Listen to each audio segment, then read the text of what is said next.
with that, let's get into our new collection of talks, our new sermon series titled Town Hall Month, Submitted and Unsubmitted Appetites, Part 1, Sex and the Soul. Now, essentially what we see in the New and really in the Old Testament is this theme. And this theme is of a people who in disobedience oftentimes would not submit their desire to God. And what I mean by that is many people, if I ask you, what is your appetites like? Most of us would immediately go, okay, what am I craving right now? Because in our minds, we have this idea that all of appetite is really just tied to the appetite of food. But ultimately, what we see in Scripture is actually you're made up of 4 appetites. These 4 appetites are tests of surrender, submission, obedience, and lordship that in all honesty start to root you into hunger and thirsting after God. Because I'm going to say this, if you hunger and thirst after being like me or being like a person, being like an organization, that's just not going to work. It's about Jesus. You starting to learn about what does a life look like, surrendered and obedient to Him, not focused on what everybody else is doing, but focused on a life drinking deeply and walking intimately with God. So with that, like I said, I've been thinking about this for a while, and it's going to be something we unpack for a longer bit of time here. And that unpacking is really rooted in this idea that ultimately we see 4 appetites in Scripture that if are not submitted, will rewire you into the fallen nature of the world around us. So those appetites, the first week is sex. Next week will actually be about food and really tying in the idea of body image versus body stewardship. How oftentimes today we worship the body but not actually understand the stewardship of it and the relationship with food and consumerism and reaching for things that in kind of our cravings era, meaning we go through something rough, I need a thing of Krispy Kremes that are warm and hot. Third thing, though, is money, our appetite for money, because if you don't have an appetite for money, that's wild because you were born in America, which means from a young age it's dollars, cents, and you have been baptized into that culture. And the last one is actually the root of all of it, and it's power. Because truly what I see is there's elements in all of these things that can be attributed to the fact that we want to be in power, we want to be in control. So this entire month, we've done this from the very beginning. If you've not actually been at our church, you know that all of June has always been about kind of this challenging of long-form dialogue, meaning that today I'm not going to answer all your questions. Sorry. There's too many people with too many different experiences, too many different backgrounds, too many different understandings. Really what I'm actually going to try to do is increase the level of interest in this place for us to understand that God truly wants to invite us into the nuance of what it means that sex actually encounters our soul. Now, what I mean by that is truly for us to realize that actually the goal is for you guys to come back on Wednesday night. Now, some of us are like, what do you mean Wednesday night? Because what I'm going to do, we're going to create space on Wednesday for 2 hours in which I'm going to have a panel of people. And these are people who have, there's going to be a few on there that have a background in therapy and understanding sex addictions and understanding the psychology around sex. There's going to be people on there with a myriad of different experiences. And the goal is that we would have a Q&A, a discussion, and some prayer and some worship as we all interact to what does it mean to submit this desire to God. So I say that to say the challenge of this entire month is us growing in awareness of any part of our humanity that has unsubmitted and unchecked desire that might be hardwiring us into a relationship that we don't even know that we're having. So with that today, I want to start off with a story, and that story is about my daughter. Every Friday, we do something called Beans and Rice Friday nights.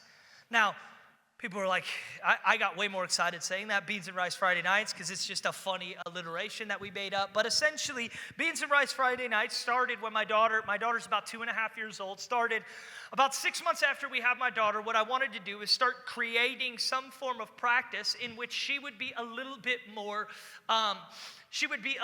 in tune with how grateful, thankful, and truly blessed that she is. Keon, good to see you too. But I say that because truly it's interesting. Many of us, we grow up and we never take into account how blessed we truly are. And so what we started doing is we started eating just plain white rice, black beans on Friday nights.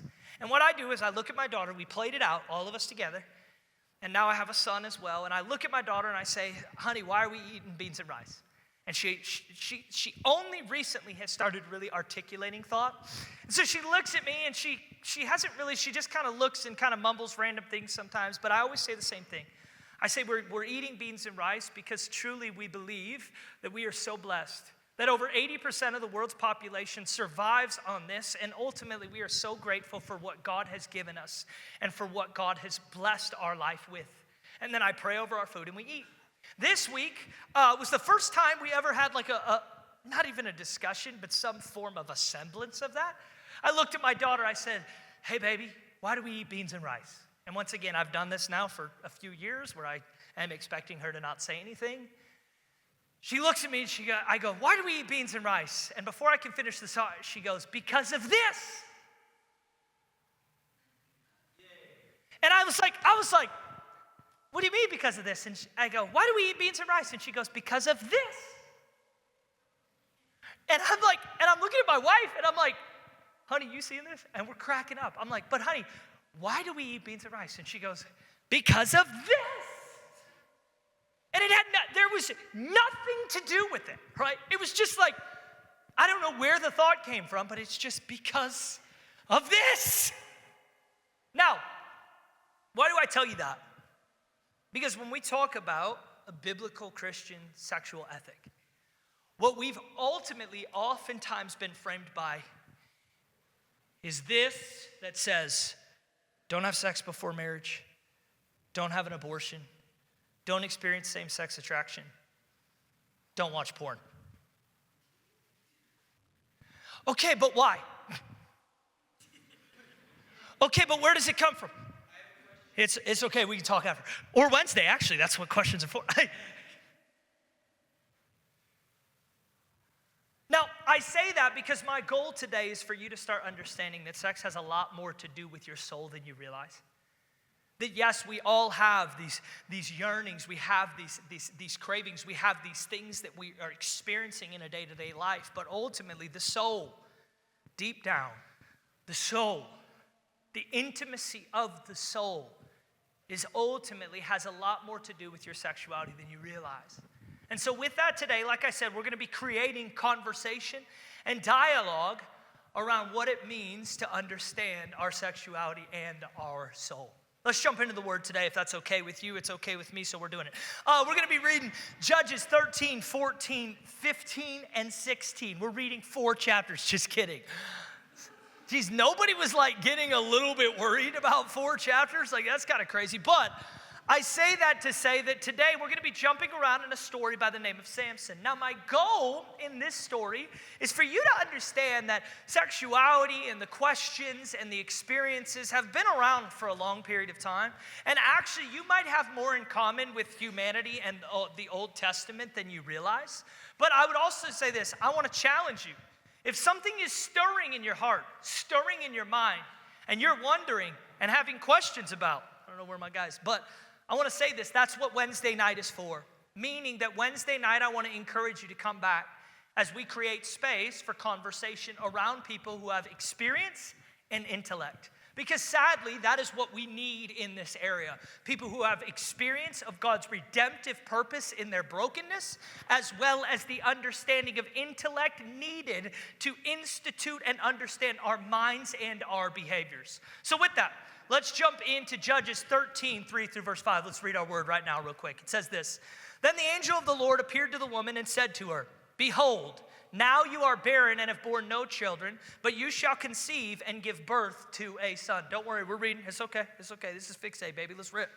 Right? It says this, Then the angel of the Lord appeared to the woman and said to her, Behold, now you are barren and have borne no children, but you shall conceive and give birth to a son. We need to start with the understanding first about Samson's story is that he has this redemptive, resurrective purpose in God. Meaning that redemptive, resurrective purpose is our understanding that we as people have a purpose in God. We have a promise with God. We have an understanding that there is life found in God. As Samson starts his story, we see he's going to be an important figure for God. Continuing on, it says this. Now, therefore, be careful not to drink wine or strong drink, nor eat any unclean thing. For behold, you shall conceive, give birth to a son, and no razor shall come upon his head. For the boy shall be a Nazarite to God from the womb, and he shall begin to deliver Israel from the hands of the Philistines. Okay, so this is a pretty big deal. A woman who couldn't have a child now is having a child, and the child's not just going to be like this, like, hey, he's going to be a really good voice for God. He's going to be a somebody who rescues them from a pagan nation of bondage all around them. I would venture to say this is a pretty profound person who's going to exist. Now, we know that this Nazarite vow is essentially this understanding that my diet, which we'll talk about next week, my diet as well as my spiritual maturity and development of knowing God's word, discerning God's voice, is going to be a part of the development as a boy into a man, in which this man would be somebody who would liberate the children of Israel going forward. Jumping ahead to Judges 13:24 and 25, it says this. Then the woman gave birth to a son and named him Samson. The child grew up and the Lord blessed him. And the Spirit of the Lord began to stir in him. Jumping down to Judges 14:1-4, it says this. Now what we see, now we're going to start the story actually about this boy's life. Samson develops into a young man, and as he develops into a young man, we're going to encounter really quickly that he has superhuman strength. I mean, crazy strength. We're going to read some stories here in a second.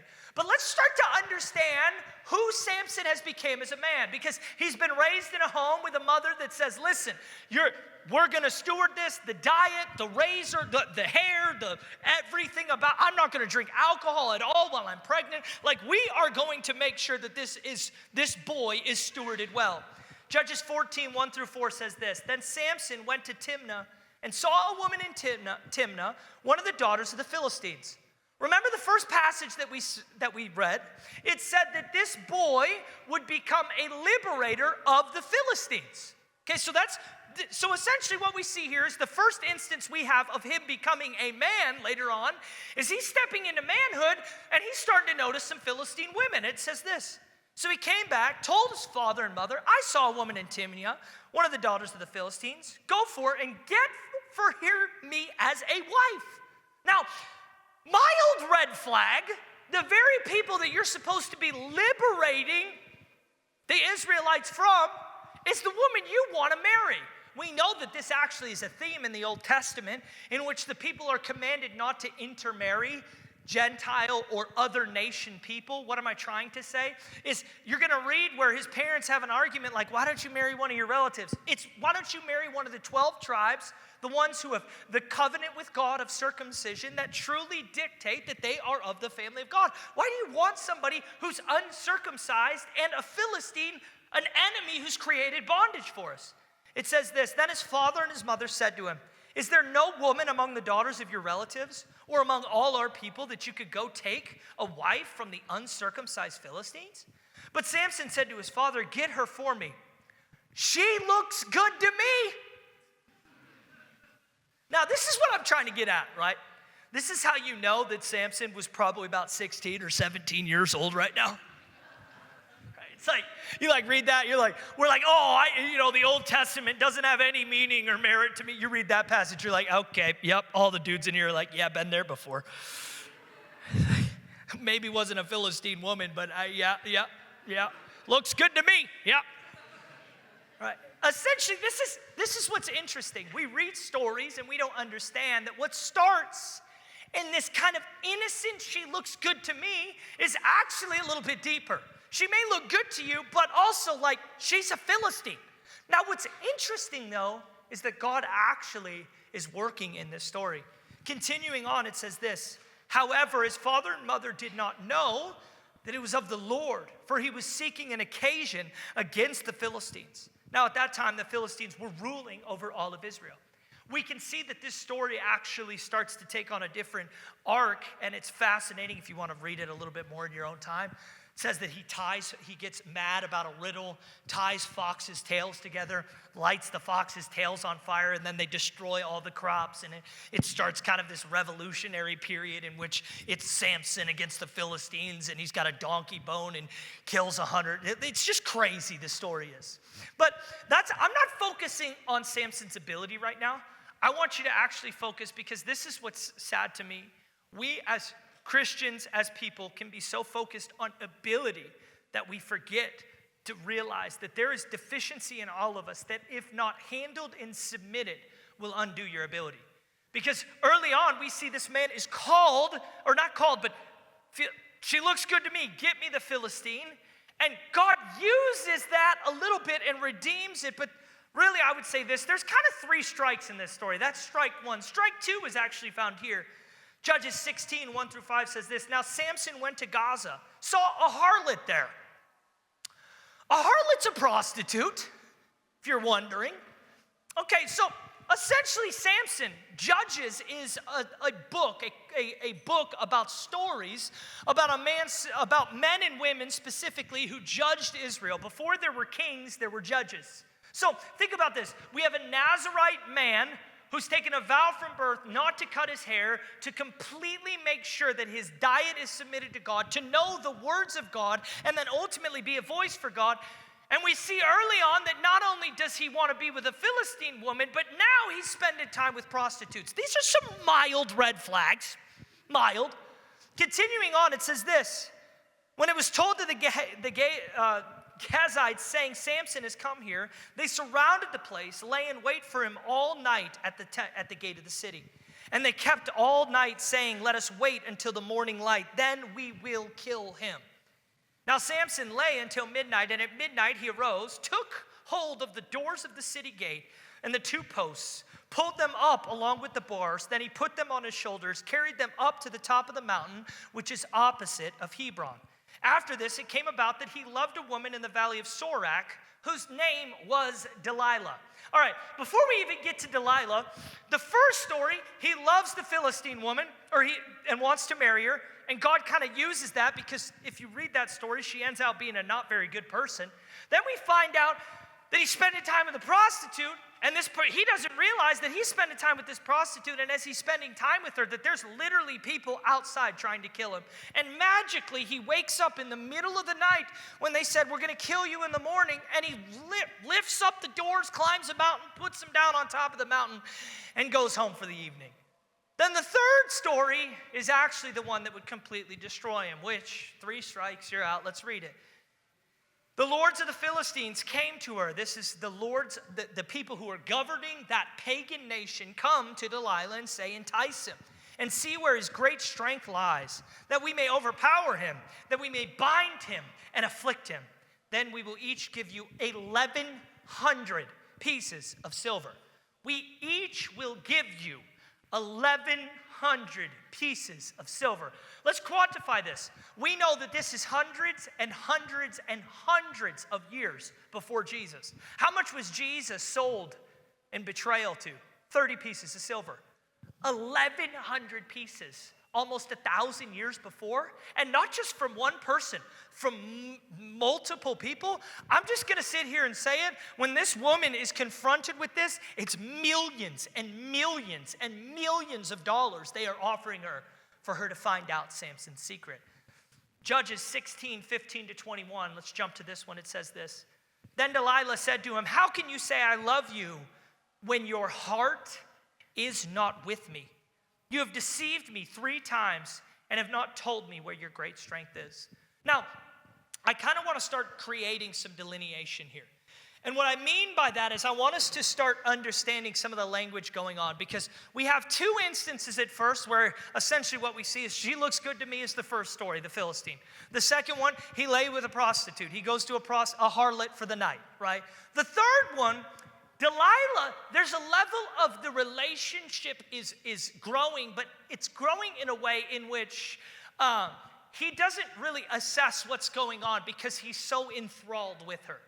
And what I mean by that is 3 times she has tried to get the secret, 3 times he's lied about it, and then 3 times the Philistines have actually showed up trying to destroy him with the secret he told Delilah. And guess what he keeps doing? Going right back to the girl. And I want to say this because this kind of is the first thought I'm introducing, right? Many of us, we don't realize that when we bond our bodies with somebody, we also bond our souls with somebody. And what I mean by that is essentially what's taking place is because he has bonded his body with this woman, he cannot see rationally what is going on. See, what I'm trying to say is this. Many times I'll have people come up to me and they'll be devastated about a breakup. Devastated. And they want to sit down and have a conversation. And depending on the devastation, the very first question I'm going to ask, were you having sex with the person? And immediately well, what makes you say that? Well, because Old Testament and New Testament understanding, let's get in the weeds and then we'll get aerial, okay? Old Testament understanding of sex, you have to understand, was made up of 3 things. Conversation and contract, then celebration, then consummation. So, say I want to marry my wife. I go to her family, we sit down and we work on a contract. I have 100 goats. Right. We work on a contract. We verify the terms of the contract, okay? Then we say, all right, let's plan a celebration of the witnesses to this covenant commitment. Because first, what's the contract is not actually a contract. I want to say it like this. It's a fusing of the reality that families are now coming together. It's a fusing of the understanding that sex is not just this bodily action. It is the fusing of worlds together. It is the extended family of yours becoming my extended family. This contract starts from this place of heightened importance, right? Then from there, they plan the celebration. And in planning the celebration, it's the calling of witnesses into the covenant union in which 2 are no longer 2 anymore. They are 1. Then what happens after that? Consummation. The action of that covenant being consummated. There are 3 levels. What happens if you don't have the level of understanding of the fusing of worlds of that contract? What happens if you don't have that celebration of witness and you have consummation? When God created your body to be physiologically bound to somebody, and you try in your mind to say, I'm not married to that person, but your cells say you are. You come to me and you say, Micah, I need help with this breakup, and you're in tears and broken and can't get out of bed, and it's because your mind is trying to tell your body it's a breakup, but your cells and your soul are telling your mind you're divorcing someone. And this is what's so sad about covenant understanding is because we read these things, and I want to say this, my life is not the shining example for all of us. I'll say it right now. I didn't struggle with substances. I didn't struggle with alcohol, but you better believe I struggled with sex. And all it's the understanding is essentially this, that intimacy will never be something I get from somebody else at the level my soul needs. Your soul's intimacy cannot be bound to somebody completing you. God is your completion, and in time, He will teach you what will complement. But if you search for completion and think God is the complement, boy, you're going to end up in somebody's lap with your head getting shaved. Because that's what essentially happens here. And we're going to read about it in a second, but I challenge you, intimacy is about the understanding that we as humans, and I would say with animalistic desires, what we are bound to is this: I see, I want, I take, and then Samson's story, I lose it all. If we live in that reality, I see, it looks good to me, I take, and in that taking, I see, I want, and in that craving of want, if you don't know how to submit it, you take. And then in that taking, what happens? Your soul becomes destroyed. See, what am I really trying to get at? With God, the relationship you have with God and your soul directly influences sex. Why? Because God starts to teach you what you want is not actually what you need. What you want is not necessarily everything summarized that you in your mind or your secular ideology believes. I'll even say this about my own journey, is there's been this process of understanding with people that I try to walk through. And I wouldn't say inherently anything is wrong with getting married early, but I got married at 29. And I'm going to tell you, the girls I liked at 20 versus the woman I married at 29 is atmospherically different. Why? Because as I learned to submit and surrender my life to God, intimacy started to reveal that what my eyes want versus what my soul needs is very different. And if you're somebody in here and all you're doing is looking around and you're not submitting the soul will reveal to the eyes. But if you want your eyes to reveal to the soul and have never submitted the soul to the intimacy of the Father, there's going to be some struggle. Let's continue reading. It says this. It came about when she pressed him daily with her words and urged him that his soul was annoyed to death. I want to say this again. If you're somebody in here and you've been with somebody, this is what happens when you've bonded yourself to somebody sexually, but it's somebody in your soul you know you're not supposed to be with. Over time, if you treat them like they are supposed to be there, but deep down you know they're not, annoyance. I'm just going to say it. You can have instant gratification while having soul deficiency at the same time. Continuing on, it says this. She urged him that his soul was annoyed to death, so he told her all that was in his heart. And he said to her, a razor has never come on my head. I've been a Nazirite to God from my mother's womb. If I'm shaved, my strength will leave, and I will become weak and be like any other man. When Delilah, jumping ahead, Judges 16, 18 to 21, when Delilah saw that he had told her all that was in his heart, I want to be honest, this is where it can get really deadly quickly, is you start treating somebody like you want them to have all their heart, but they don't actually want your heart, that they won't actually protect your heart, that they don't actually have your heart in its best interest. Why? Because that's what made the Jewish custom and ceremony so strong. Because if you're having to go through contractual language, if you're waiting and the celebration, it's all of these things rooted together that made the consummation what it was. And in that place, I want to even say this, if you research biblically, if it says premarital sex anywhere, it doesn't. Because all sex is only in one container. And that container is the container of covenant union and marriage. And if it's not, you'll find yourself giving all of your heart to somebody who only wants it for a moment. Giving all of your personhood to somebody who only wants it for selfish reasons and gain. And in that place, you will become broken. And you'll see actually what takes place here. When Delilah saw he told all that was in her heart, she sent and called for the Lord of the Philistines, saying, come up, for he's told me all that it is in his heart. Notice that. All that's in his heart. I want to even say this. As Samson had been laid bare physically, she had challenged him. We've been with each other intimately. What's the problem with being with each other in our heart of hearts? This has been the annoyance to death, is that he thought he could be with her laid bare physically, but not with her laid bare emotionally, soul, mind, all of himself. And rightfully so, he shouldn't have. Because this is what happens afterwards. Then the Lord of the Philistines came to her, brought the money in his hands. She made him sleep on her knees, called for a man, and had him shave off the 7 locks of hair. Then she began to afflict him, and his strength left. She said, Philistines, are you upon Samson? And he awoke from his sleep and said, I will go out at other times, shaking myself free. But he did not know the Lord had departed him. Then the Philistines seized him, gouged out his eyes, brought him to Gaza, bound him with chains, and he was a grinder in the prison. Isn't it interesting when you think about the story? What does his misunderstanding around relationships start with? I looked with my eyes, and it looked good to me. Where did it end? He doesn't even have eyes anymore to see. I love that imagery and progression. Where does it start?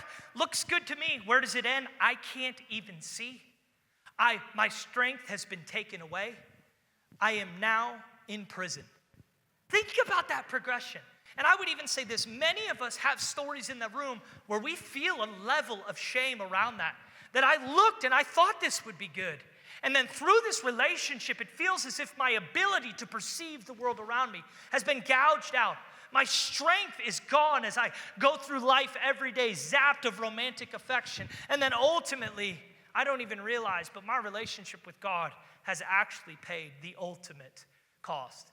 What am I trying to get at today? Intimacy begets intimacy. Meaning the challenge of you today is for you to realize that if you're looking for somebody else to fulfill the intimate desires of your heart, you ain't gonna find them. I've been married not a million years, but long enough and with multiple kids to find out that intimacy that is not rooted in God will come for a season or a time, but people cannot complete you. People will fail you. At some point, I'll probably say something or do something that you might take as failure or not be. What am I trying to say? People are a shifting sand. And the goal of getting intimate with God and getting proximate to God is that He would start to train your eyes to look for what you need and not just what you want with your senses. And sadly, today, all we've been trained on is, do they look good? All right. But that's where it started with Samson. Looks good to me until what happened?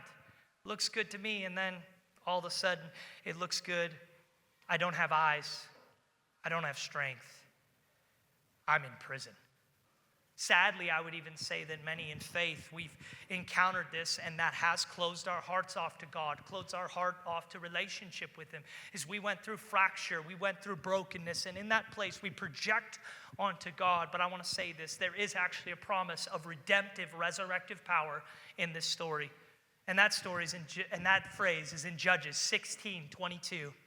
It says, however, the hair of his head began to grow after it was shaved off. The hair of his head grew back. Now, I say that because some of us, we are keenly aware that I can't see, I don't have strength, and maybe I feel like God has left me because of relationships or things I've walked through. But this is the beauty of the story. Get away from people who hold razor blades to your head. Get out of the lap of the one who wants to sell you out. And even if it's in prison of what you think mentally, emotionally, socially, or physically it feels like, if the hair's growing back, the strength's coming back. If the hair's growing back, the sensitivity is coming back. I would rather be in prison with hair growing back than living in my flesh with no strength, with no eyesight, and no intimacy with God. And if you have to discover that in your own journey, I pray that you would know you can always come back.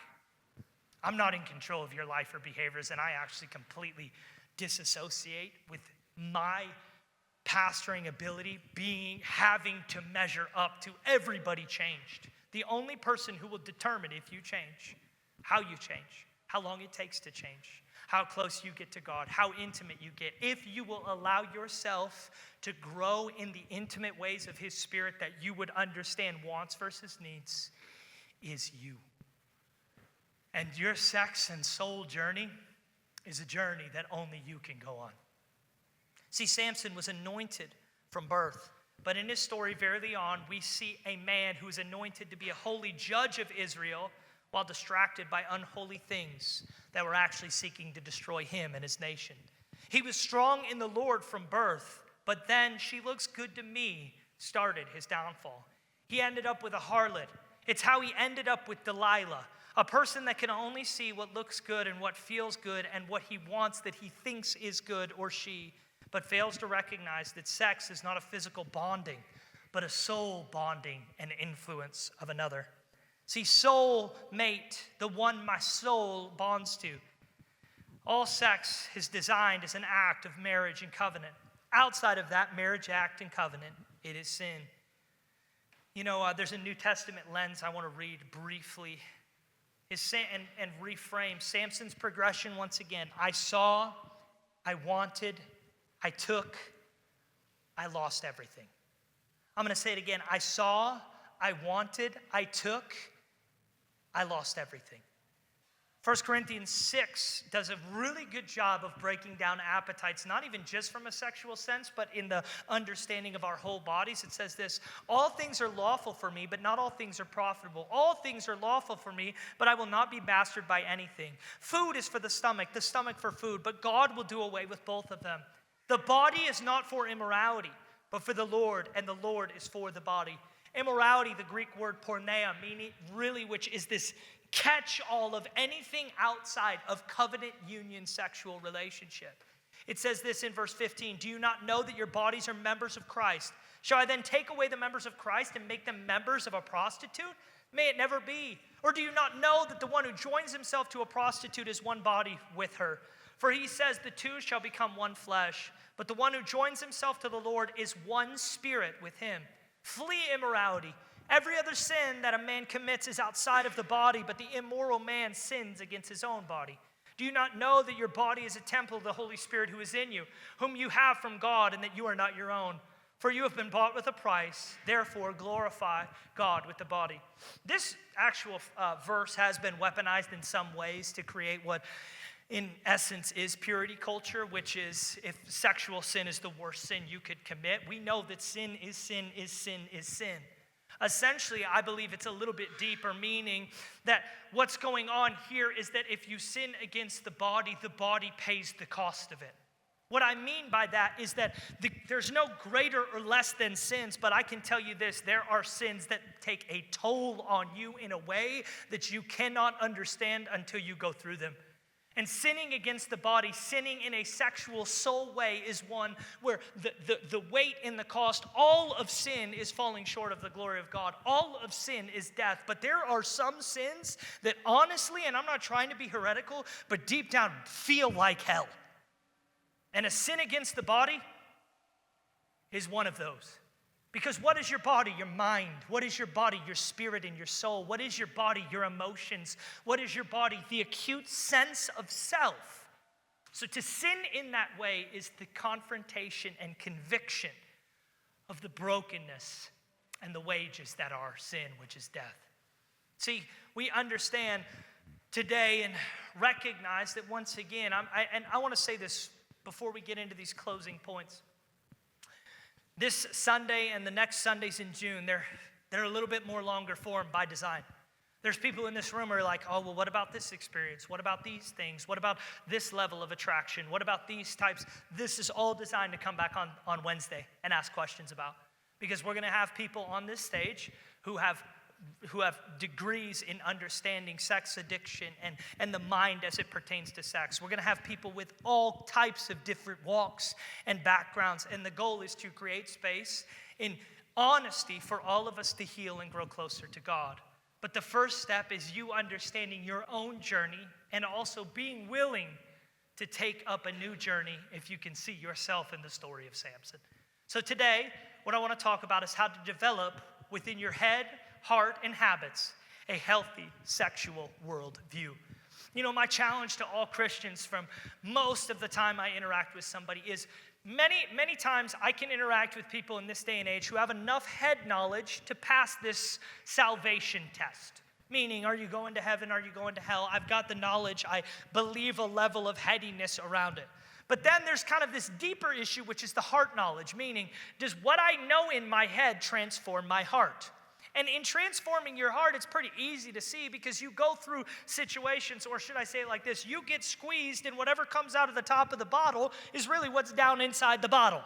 Meaning that when we squeeze ketchup, we don't expect mustard. Meaning if an unrighteous situation squeezes you, I expect righteousness.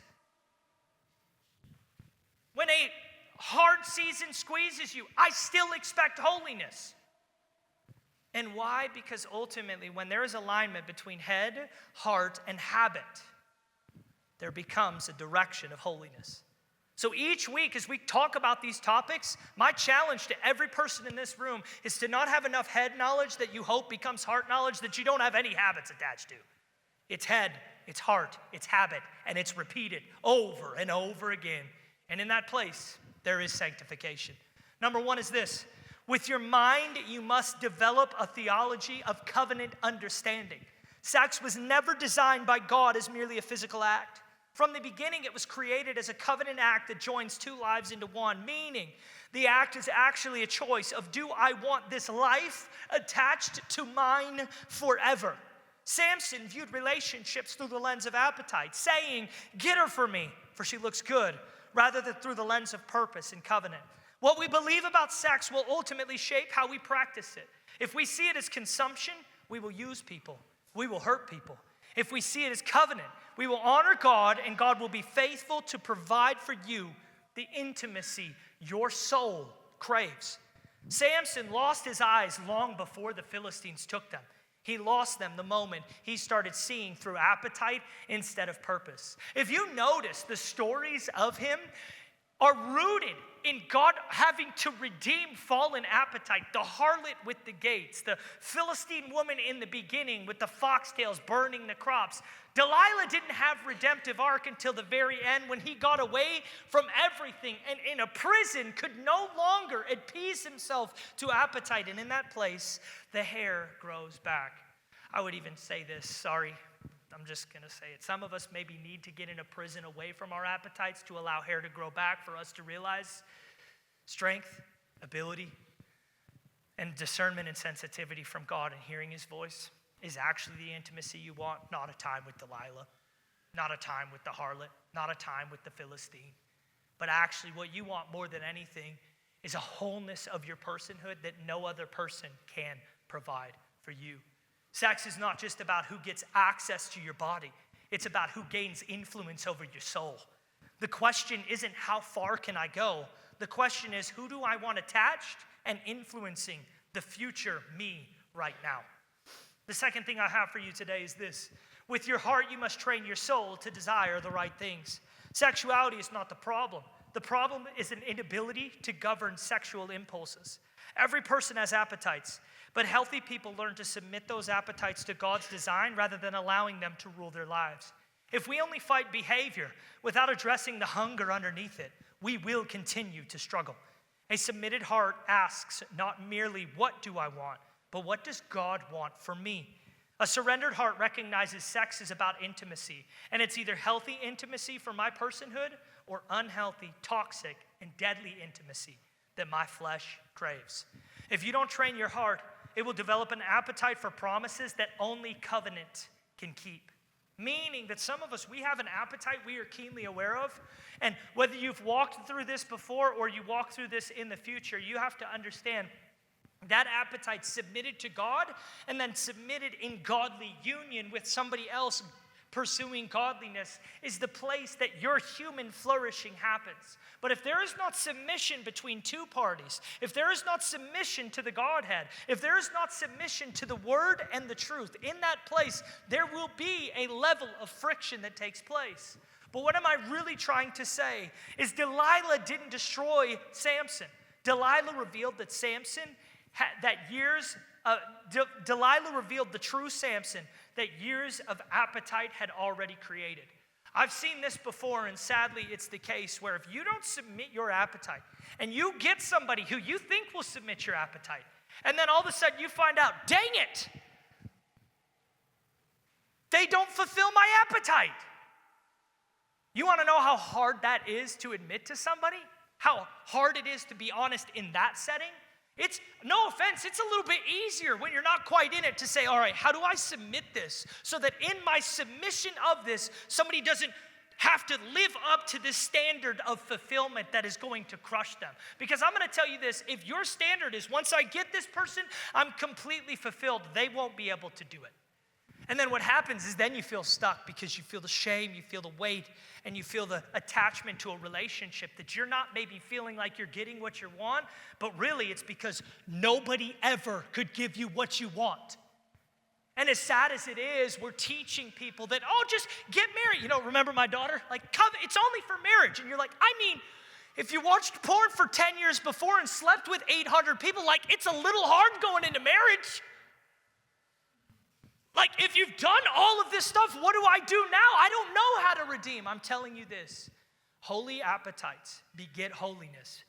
If you have an unholy appetite, you have to pursue holiness, or else that appetite will never be submitted. When I'm holy, I crave holiness. When I'm unholy, I crave unholiness. You know, anybody been bull riding in here? Dang, one? Okay, all right. My buddy, probably 10 years ago, he owned a bunch of gyms, and he had a decent amount of gyms, and at these gyms, he said, hey man, I need to film a promo. And I said, okay, like, what do you need? And he goes, I'll buy you wings and a beer if you ride a bull for me and I can film it. He said, you're the only one I know who in 24 hours will just jump on a bull and rip it. And I was like, you are right. Like, so literally the next day, 24 hours later, I am on the bull. I'll never forget, I go up to the registration table and I go, hey, I'm here to ride a bull. And they're like, great. I said, what's your easiest one? I've never ridden one before. They said, well, that one's only for children and women. And I said, that's fine. And they go, And it was like a woman who like kind of judged me. She's like, is it fine? It's like, okay, well, what? And this is red flag. I want to say this, red flag. I go, okay, what's the bull just above that? And she goes, yeah, you can ride that one. It's called Satan's breath.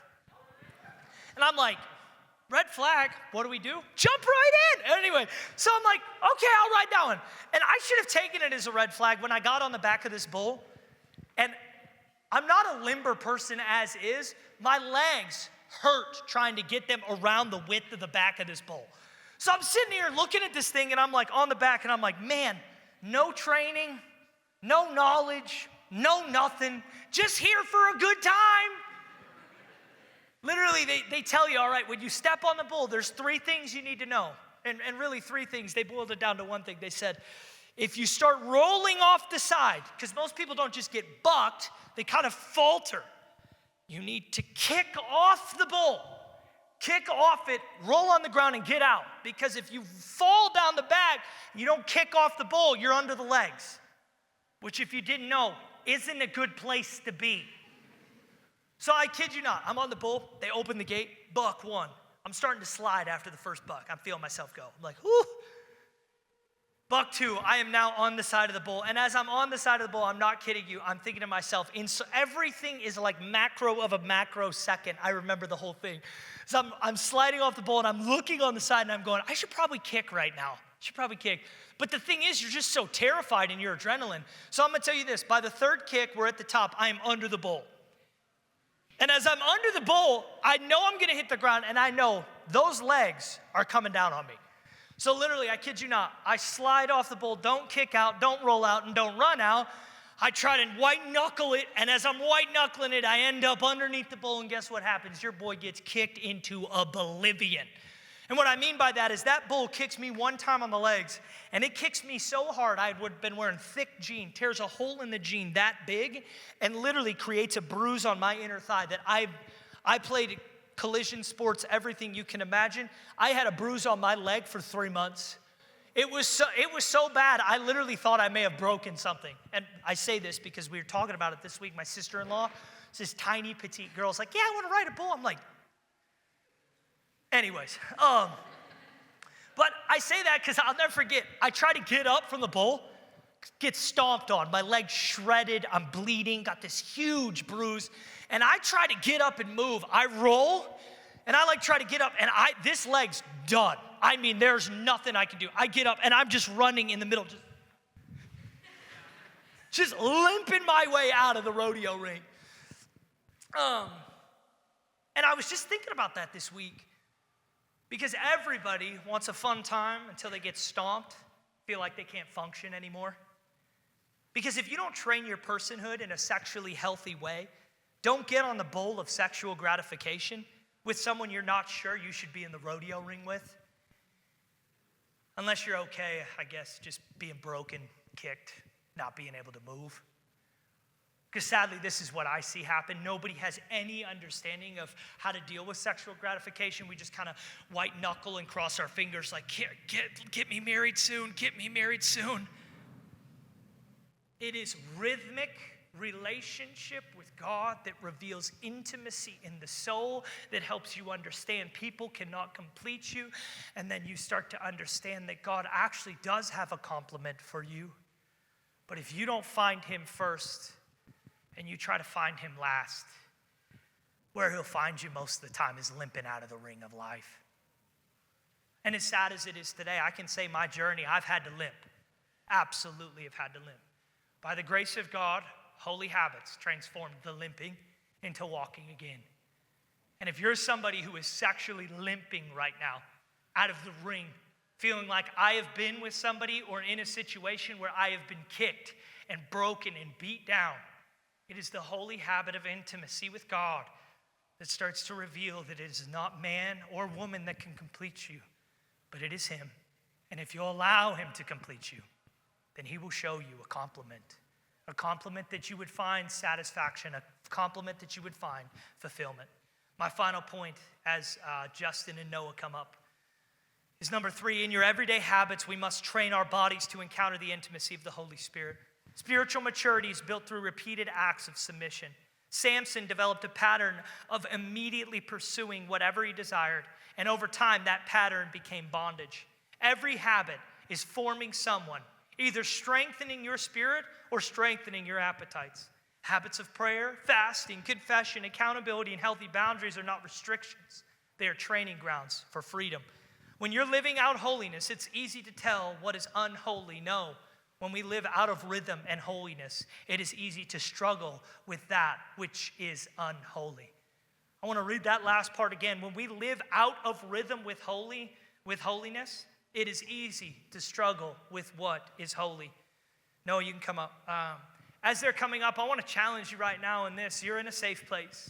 Meaning, if you're somebody and you're like, I need a little bit more space to process this, I want to challenge you to come on Wednesday nights. And as I'm challenging you to come on Wednesday nights, I really want you to take self-inventory over these next few days. And these next few days might look where it feels like you're in a prison letting the hair grow back. But that's okay. Because sadly, what we want is salvation with no self-awareness. I'm going to say this again. In this house, salvation comes from self-awareness. And if you want to suppress what you've actually needed to submit, that's your own journey. But if you will just surrender and submit it instead of stop trying to suppress it, man, many of us, we've tried the suppression route. And then what happens? It bubbles up in the other cracks of our life. It must be submitted and surrendered. The strongest man in Israel wasn't defeated by an army. He was defeated by an unsubmitted appetite. And when appetite becomes your guide, eventually bondage will become your destination. For Samson's story is told in 4 sentences. I saw, I wanted, I took, I lost everything. But the God we serve, the redemptive, resurrective, light in the darkness God we serve, brings about his purposes, even in our fracture. Because we read that his hair grows back. And it says, as that hair grows back, one day he's brought out in front of the Philistine rulers and commanders, the same people who paid Delilah to destroy his life. He now is in a position, praying to God for power. It says that he pushes over 2 pillars and actually destroys more people in his death than he ever had in his life. Where did this come from? The realization that as this hair grows back, that the most important thing isn't the lap of the woman I was sleeping in that shaved these off. It wasn't in the harlot that I could lift the gates in after. It wasn't in the Philistine that I wanted before. It's in the place of realizing my power is from God, not from sexual gratification, not from money's gratification, not from power's gratification, not from my appetite appeasing me with comfort. No, it is my submitted desires to God, that I might find a sanctification and salvation that restores my humanity to intended purpose. And what is that? To be one who walks. I said this last week. Genesis, there was no law in the beginning with Adam. There was no anything other, don't eat from this tree and walk with me. I challenge us today, what trees are we eating from that God maybe is saying, don't eat from that tree and come walk with me.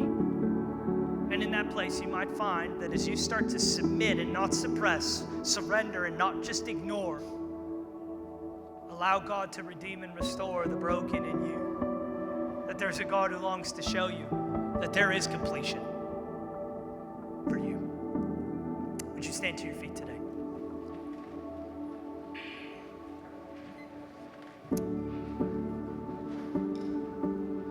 As we worship with one final song, would you recite the Lord's Prayer with me? Our Father, who art in heaven, hallowed be thy name. Thy kingdom come, thy will be done.